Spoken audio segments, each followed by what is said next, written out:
Welcome to A Celtic State of Mind. I'm John Dykes, and today I am delighted to be joined by Tony Haggerty, but not so delighted, Tony, to be talking about the end of an era. Celtic, for 60 minutes, looked as though we were likely to win this game, and all turned on the red cards, yet another defeat. What's your thoughts at this moment in time? My thoughts at this moment in time is you touched on it there. It's the end of an era. You're looking at a kind of changing of the guard, aren't you? You're just seeing that at this moment in time, it looks to be Rangers' time. You know, things are going for them. They aspired goalkeeper today. Morelos got away with one. He didn't play particularly well. They got a kind of fortunate goal. The red card changes everything, and within 2 or 3 minutes, Celtic's season bit the dust. You know, we spoke about it at the start, and the one thing we touched upon with Beaton's inclusion over Duffy, and I said it at the start before the game kicked off. I said my problem with Beaton is that he switches off. He's switched off. Yep. He's rugby tackled your man Morelos, who was breaking free on goal, and he's given Madden a decision, and you can't complain about the red card. He's holding him to the ground. You're right. You know, so no complaints about the red card. And within a couple of minutes of that incident, Celtic go one down, and you knew fine well they were never coming back from that because the team had to be switched around. You sacrificed Griffiths, forward player, and up until that point, there was only looking like there was going to be one winner, and that was Celtic. But you know, the name of the game is winning, and Rangers under Gerrard this season have found a way to win. And 19 points, no guarantee that Celtic will claw the 9 back anyway in the 3 games in hand. You have to say it's unassailable, and I think most Celtic supporters would concede that the 10's gone. This is the thing, you're clinging on for weeks and weeks there, Tony. You see the rut Celtic were in when we won the 2 games in the 12. And all I've been saying leading up to this game is we've not turned a corner, but we're out of that rut. Yes. Of getting used to not winning games. Started winning games together, putting a run together, and then today, for an hour, I'm looking at this thinking, I'll be disappointed if Celtic don't win this. Yeah, I mean, for 65 minutes they were terrific. The game plan, the shape, everything. You know, all that was missing was the ball in the net. You know, and McGregor's there for a reason. You know, he's a goalkeeper, that's what he does, and he does it well. So you hats off to him for that, a top draw performance. But I get back to it, you know, you have to say to your defenders at half time, Rangers are going to come at you, be switched on at all times, don't get caught. And it's a simple ball down the channel, you know, and he's coped with them. Beaton's coped with Morelos up until then. I know players are clever and they do their movement and all that, but I mean, he doesn't have to do too much. He just, you know, stay off. Don't get touch tight to him for no reason. You know, I just for the life of me, I can't understand. I will go back to it. You cannot switch off in those games because I said Morelos, Roof, or Kent will punish you, and Morelos has punished him big time because he's invited that, and Beaton's obliged. And within 2 or 3 minutes, the whole season is disintegrating in front of your eyes. Absolutely. You know, and the goal Rangers got had an element of fortune to it, but it's one of the few cross balls they got into the box the whole afternoon. You know, and they've scored from it. And you know, you said as it's just the end of an era, and it's now kind of looking like a slow, painful end of an era. You know. Whereas you would have thought Celtic would have put up a stronger title challenge than this. You know, so 19 points behind. 2nd of January. There's a massive goal deficit, Tony. You're looking at that performance today, and as I say, positivity at half time when you listen to how we were speaking. But before the game, you mentioned Beaton. All he needs to do is take a look round because he's got Ayer covering him. Now, Morelos is already at an angle. Ayer pushes him out, danger over, and he rugby tackles him. Be aware. You know. Be spatially aware. Mm-hmm. In a game of this magnitude, you have to win. Drawing wasn't an option. Losing most certainly wasn't an option. You know, I can't for the life of me understand footballers at times. You know, because everything's going so well. All that's missing was a goal. But the way they were playing, they would have scored. They would have scored. You know, and in that instant, you not only handed the initiative to Rangers to go and win that game, you just handed the title more or less to Rangers. Absolutely. You know, and you can say what you like, you know, be as optimistic as possible. You're talking about a Devon Lock type collapse for Rangers. And also as well, you're looking at who's going to lay a glove on Rangers because they're winning ugly. Mm-hmm. You know? And they're doing what it takes to get the results. Yeah, and they conceivably could go through the whole season and not lose a game. Now, these are the things that, as a Celtic fan, seemed impossible, you know, at the end of last season, Tony. Now, Rangers are there on merit. They're there on merit. And I'm not going to sit here and say, you know, Morelos should have been off for the stamp on Frimpong. He should have been off for kicking Scott Brown. You know, we are the architects of our own demise here. We really are. So we can look at all the mitigating circumstances surrounding Ball and Gollygate. We can look at bad refereeing decisions here and there. Celtic are to blame for this on so many levels. You take it from the players right through to Lenny and his coaching staff, and then even higher up the tree. So the whole thing, as you say, it's the end of an era because there's going to be massive changes at Celtic Park come the summer. Huge changes. 10, there's got to be. 10 was the big figure, right? Stopping the 10 or winning the 10. And only one team was geared for the 10. And that one team's currently 19 points ahead. Mm-hmm. Rangers built as good a team as they could possibly build under the financial constraints that they have, and they gathered a group of players who were fighting for a quest and a cause, and it was spelled out the importance of stopping the 10. Celtic went in this season again with a laissez-faire attitude to the Champions League, gambled, played Russian roulette again, as I keep going back to it, with the Champions League, lost to a by-average Hungarian side, then started signing players after the horse had bolted, right? Now, if you're serious about the 10, you should have been gearing up for the 10 the minute the league was called last season, right? And if there was a season to throw the kitchen sink at it and, you know, and reap the rewards come May, it was this season. Mm-hmm. But they did nothing. They sat on their laurels and thought, do you know what? Yeah, they watched Celtic lose to Rangers in the last three Rangers games, and now that's 4, isn't it? Is that 4 in the spin? Mm-hmm. Correct me if I'm wrong, somebody will, they usually do. It's 3 because the other game would have been the March encounter that... right, okay, yeah. But, and they've sat on their hands, you know, and I need to stop saying that. And they're now, it's all coming crashing down round about them. And, you know, as much as Celtic supporters will feel, you know, buoyed by maybe the performance today, it's the bigger picture. Mm-hmm. There has to be change. And there has to be a manager that comes in and does what Brendan Rodgers did, and we've spoke about this too, is build a culture in that club.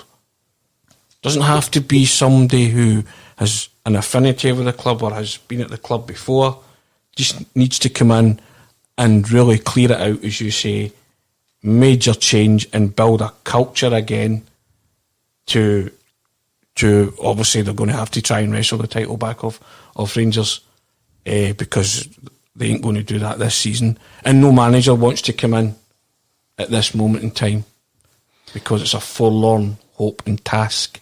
So they will have that root and branch meeting with Lenny, but what can you do? This is a big question, and we knew that the board had come out and said this is going to be reviewed in January, and we all kind of pinned the 2nd as being the date for that. The outcome of that would generate the narrative of that review. Who's going to take a job at this stage of the season? Who's going to take that Celtic job at this stage of the season because it's got failure stamped all over it? Yeah, you don't want to be the man who limps into second place and the 10, is lost on your tenure. So I guess Celtic will just limp on with Neil Lennon at the helm until the end of the season when they decide enough's enough and we have to bring in somebody or someone with new and fresh ideas.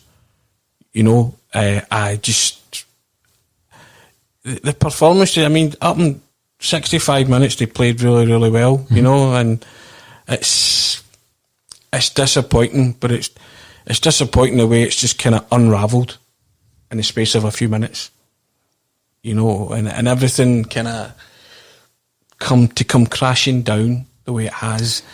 19 points in January the 2nd, that's just not good enough. See, when the sending off happens and you're looking at that scoreline, nothing each, and you think, well, the best we can do at this moment in time is a nothing each draw. But the level of collapse after that, the shape disappeared from the Celtic side, Tony.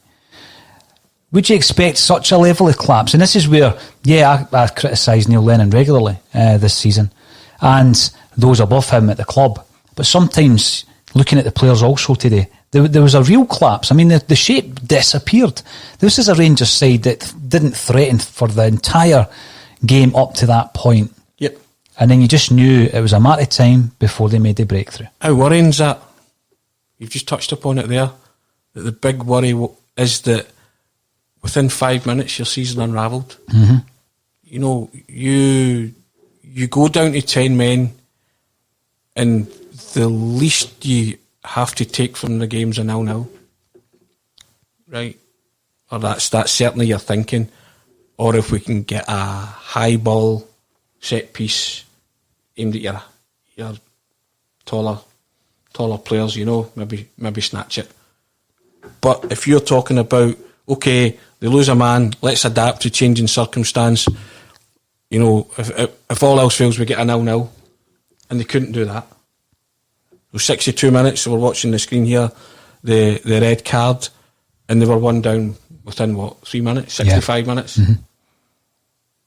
It's appalling. It's appalling in the sense that you just don't have the personnel to see that through. And the minute he gets sent off, every Celtic supporter probably said to himself, we're going to lose now.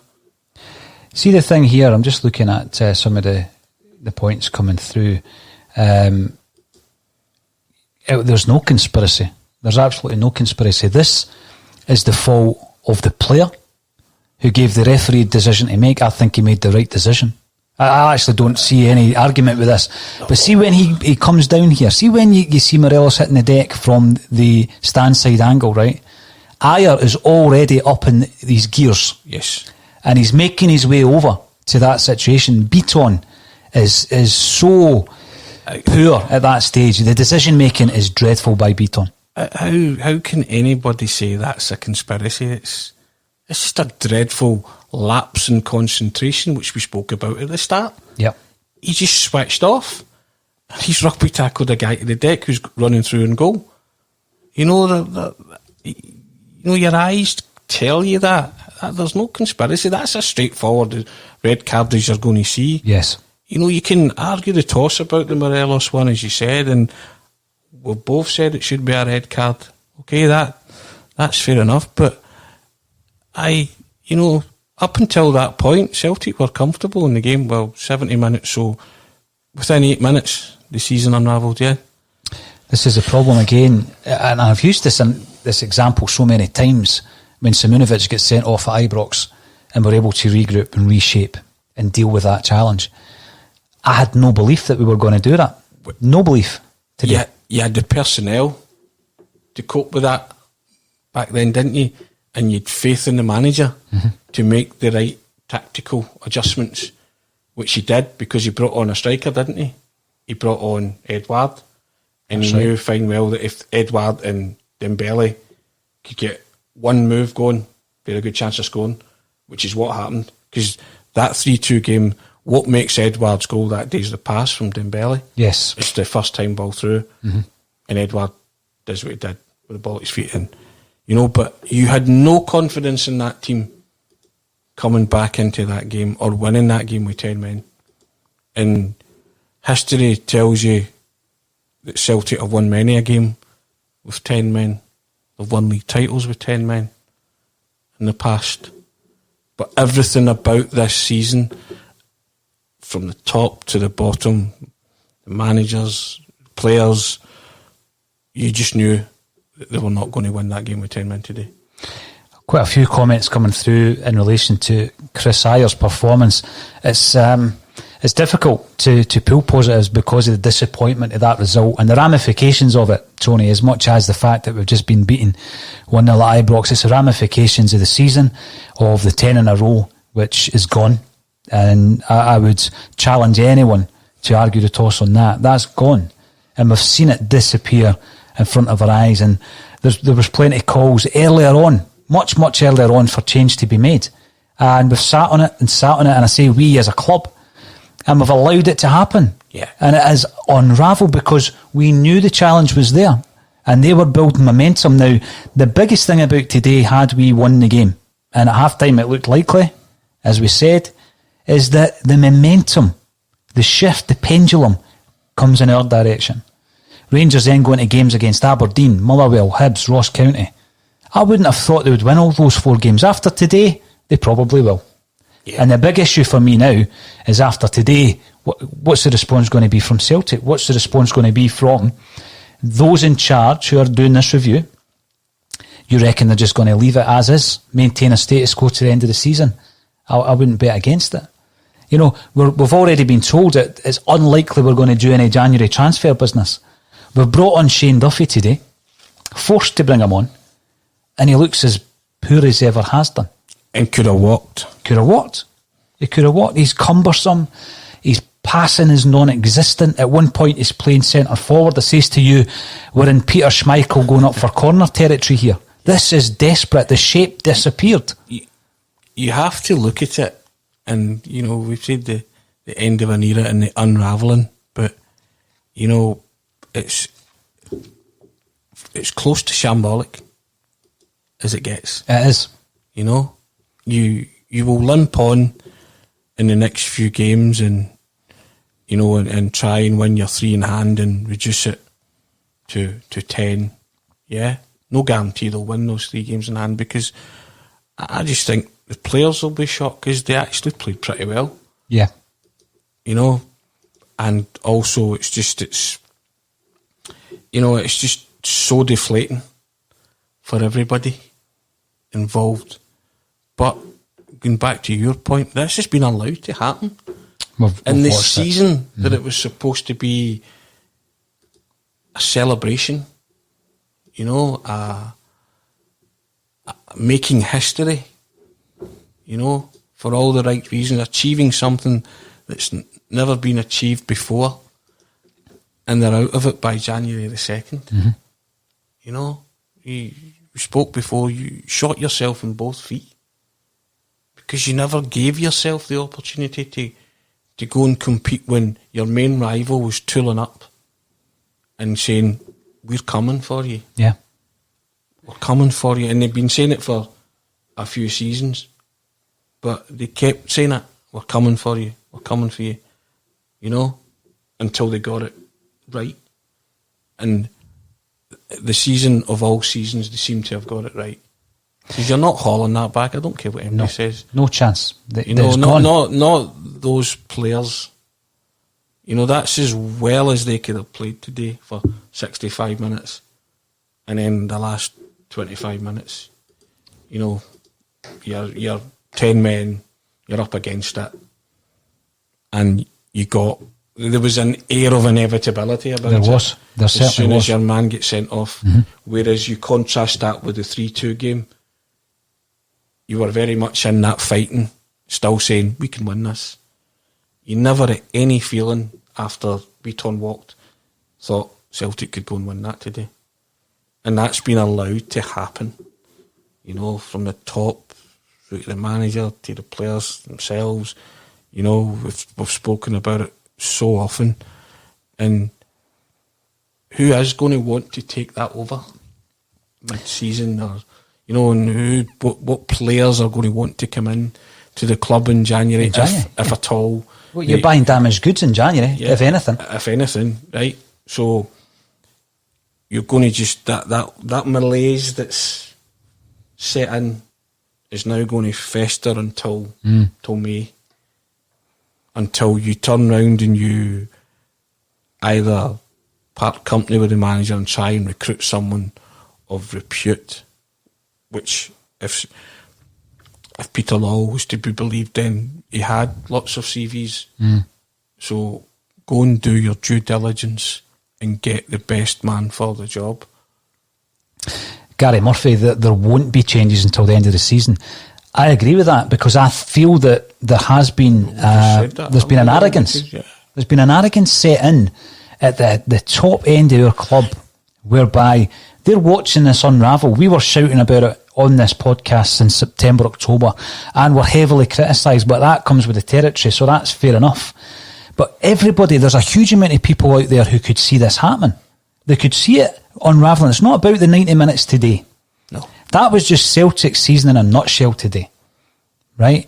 And we couldn't deal with that adversity, and we've not dealt with any adversity this season. And the whole title challenge has collapsed today. And anybody who thinks that there's still a chance, I'm sorry, but you need a reality check. This is why there were Celtic fans up at Celtic Park just a matter of weeks ago protesting. Because this is the result of the arrogance that's crept in at the top level of Celtic Football Club. We talk about, who would want the job. Well, no one wants to come in and be known as the guy that limps to losing the 10 in a row. But also, who wants to be the manager that is working under the conditions whereby you're given a group of players and you're told just to deal with them, where your input into a lot of the signings is non-existent, where you identify players and they're not signed for you, because that's what we've seen under Brendan Rodgers and Neil Lennon. So the whole structure will need to change before Celtic can move on from this. Yeah, there's also, I agree completely with that. I mean, we've covered that every time I've been on here. We've spoken about all those issues. But there's also an element as well. You talk about the arrogance. There's also an element of being dismissive of the Rangers challenge this season. Yep. That the bubble will burst. That somebody will beat them. Nobody's been able to lay a glove on them. And in today, when Celtic were laying a glove on them, they still didn't score. So they're not losing goals either. And the threat from the start of the season was serious. Very serious. Yeah, and we've seen it early on. And of course, the 2-0 game at Celtic Park was as serious as it gets when you never had a shot at goal. So you say to yourself, okay, right, decent, they're functioning as a unit, got a team collective going there, we need to match that. And they stood idly by, and I don't know what they hoped and prayed for. Just thought, it'll burst itself, they'll collapse, or somebody will beat them, or whatever.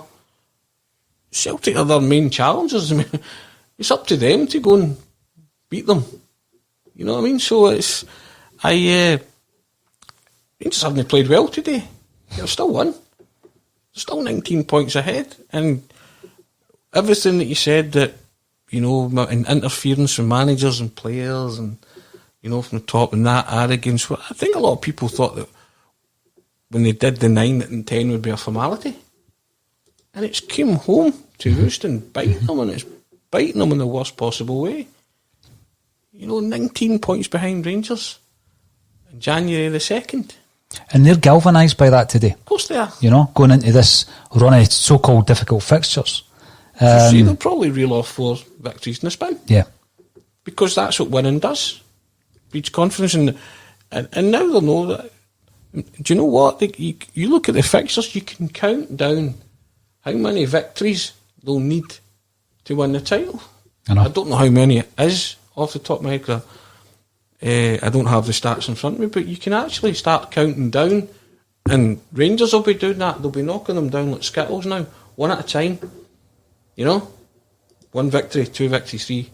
You know, there'll be X amount of victories from winning the league. You know, and you said it as well there. Brendan Rodgers left because of that interference at the top.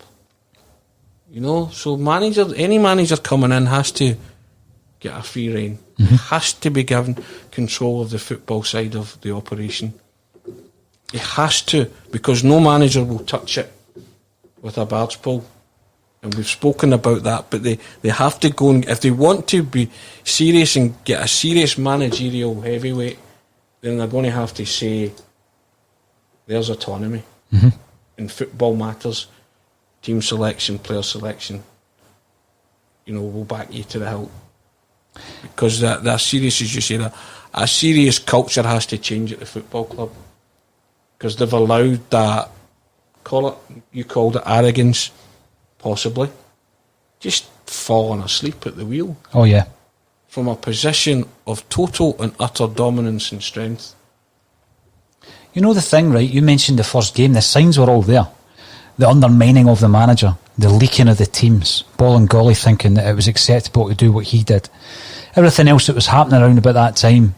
The comments made by Neil Lennon about the culture, which we've spoken a lot about, Tony, about players agitating for a move. There's been so much wrong this season that a simple change of manager is not going to put it right, because they're still going to be working under the same constraints that are laid out by those in charge.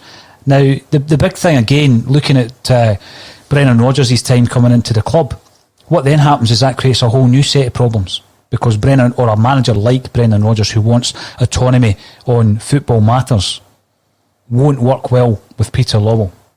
So this is a massive issue. This isn't just, right, we had to play Beaton at centre-half. This is a huge issue from the very, very top of the club. Yeah, but we spoke about it the last time.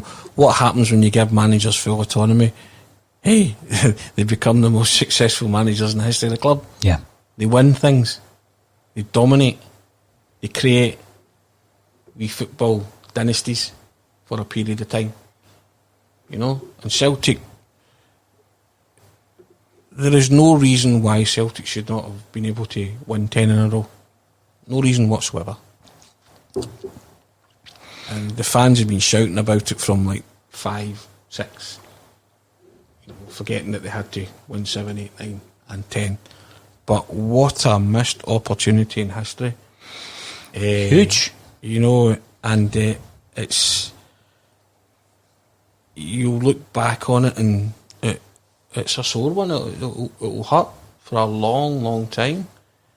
And they've only got themselves to blame. Yeah. I don't know... You talk about people having, these guys claim to want the best for the club. Clearly they didn't from the start of this season. No. And the season that mattered most to every Celtic supporter, they've been found wanting in every department. It's 10 years of hard graft, isn't it? It's 10 years of hard graft. Yeah. Truth be told, they still need a goalkeeper. Still need a centre-half. I know. Dominant centre-half. And you can argue they still need full-backs. Right? So, there's so much wrong. And any new manager coming in, correct, one has to be brave, but has to have total and utter belief in himself to shut out the noise that might come from upstairs and do it their way. And that's if you get a manager of repute. I just find it staggering that you're sitting here talking about a loss to Rangers that puts them 19 points behind them. You cannot underemphasise the starkness of that statistic. It's not 3 or 4 or 5 points or a retrievable lead. It's 19 points behind Rangers. We're not at the races. We're just not at the races.